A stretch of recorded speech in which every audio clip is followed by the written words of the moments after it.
You were the change.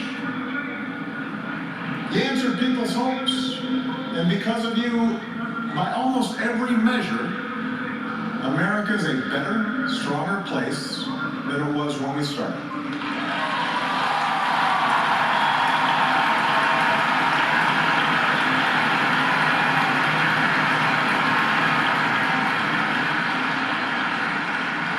In 10 days, the world will witness a hallmark of our democracy.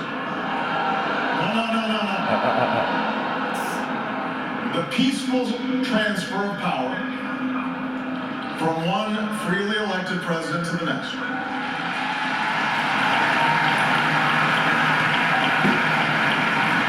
I committed to President-elect Trump that my administration would ensure the smoothest possible transition, just as President Bush did for me. Because it's up to all of us to make sure our government can help us meet the many challenges we still face. We have what we need to do so.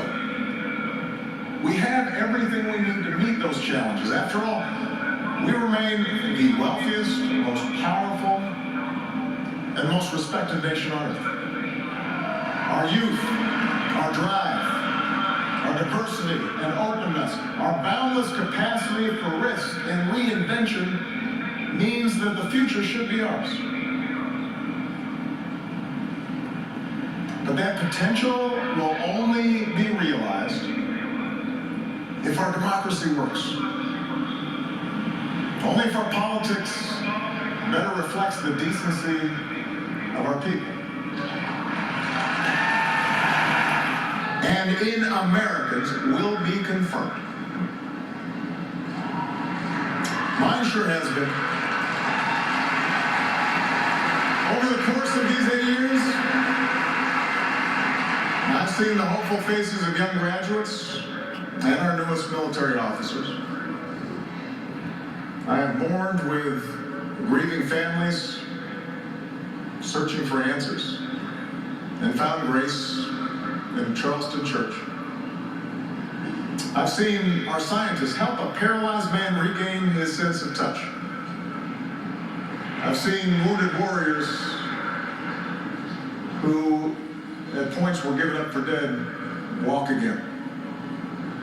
I've seen our doctors and volunteers rebuild after earthquakes and stop pandemics in their tracks. I've seen the youngest of children remind us through their actions and through their generosity of our obligations to care for refugees or work for peace. And above all, to look out for each other.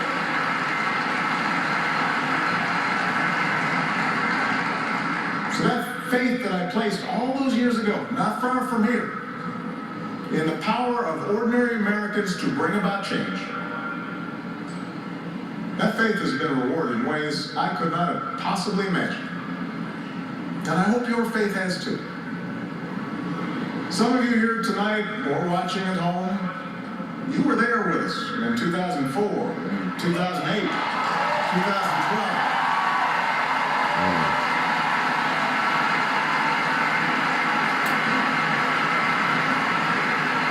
Maybe you still can't believe we pulled this whole thing off.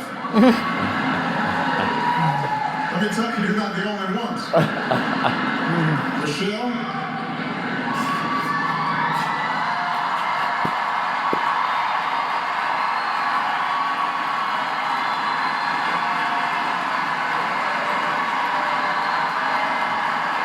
Okay, he gonna make me cry for real.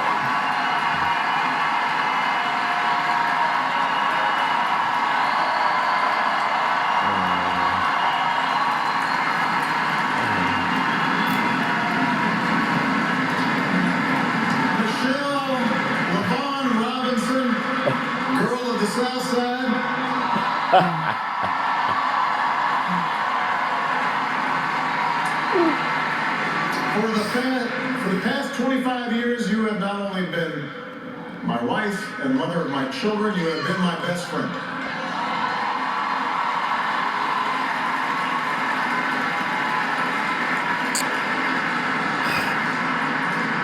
You took on a role you didn't ask for, and you made it your own, with grace and with grit and with style and with humor.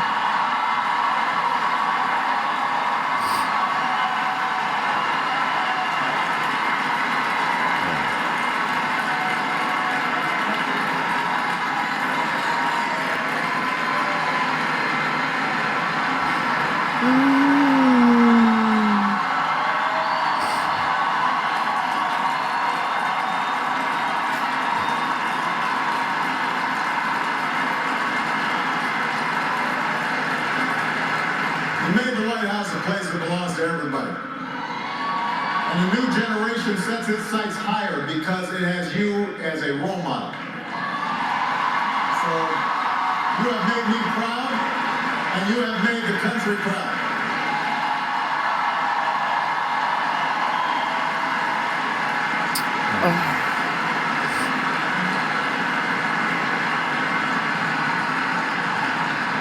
Malia and Sasha, under the strangest of circumstances, you have become two amazing young women. You are smart and you are beautiful, but more importantly, you are kind and you are thoughtful and you are full of passion.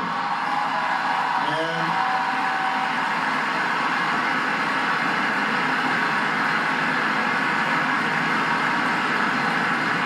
you bore the burden of years in the spotlight so easily. Of all that I've done in my life, I am most proud to be your dad.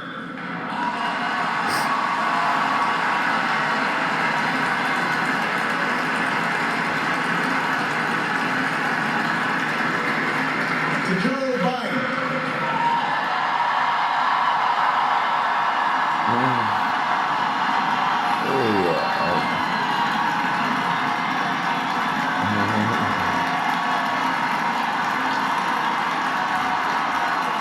The scrappy kid from Scranton, who became Delaware's favorite son. You were the first decision I made as a nominee, and it was the best. Not just because you have been a great vice president, but because in the bargain I gained a brother. And we love you and Jill like family, and your friendship has been one of the great joys of our lives.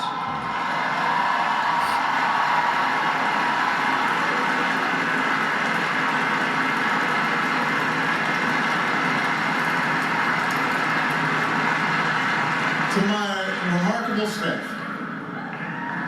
for 8 years, and for some of you a whole lot more, I have drawn from your energy, and every day I try to reflect back what you displayed: heart and character and idealism. I watched you grow up, get married, have kids, start incredible new journeys of your own. Even when times got tough and frustrating, you never let Washington get the better of you. You guarded against cynicism. And the only thing that makes me prouder than all the good that we've done is the thought of all the amazing things that you are going to achieve from here.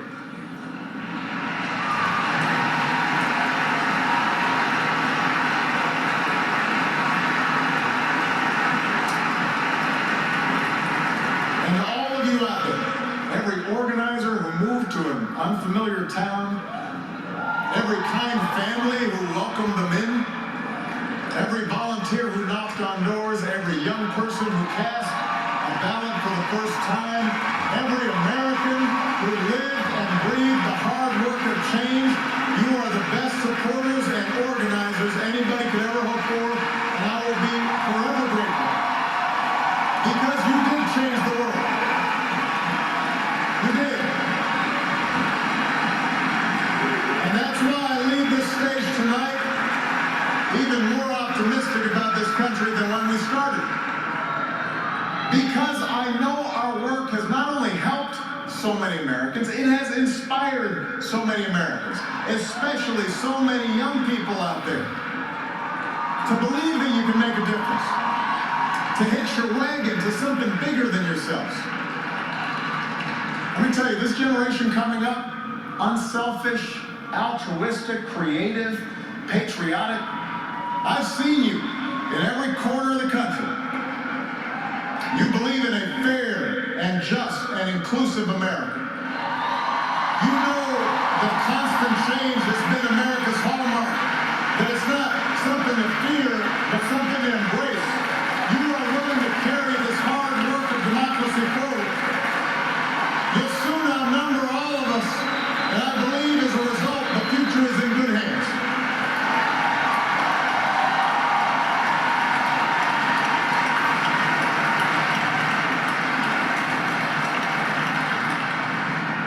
My fellow Americans,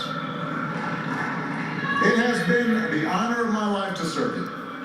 I won't stop. In fact, I will be right there with you as a citizen for all my remaining days.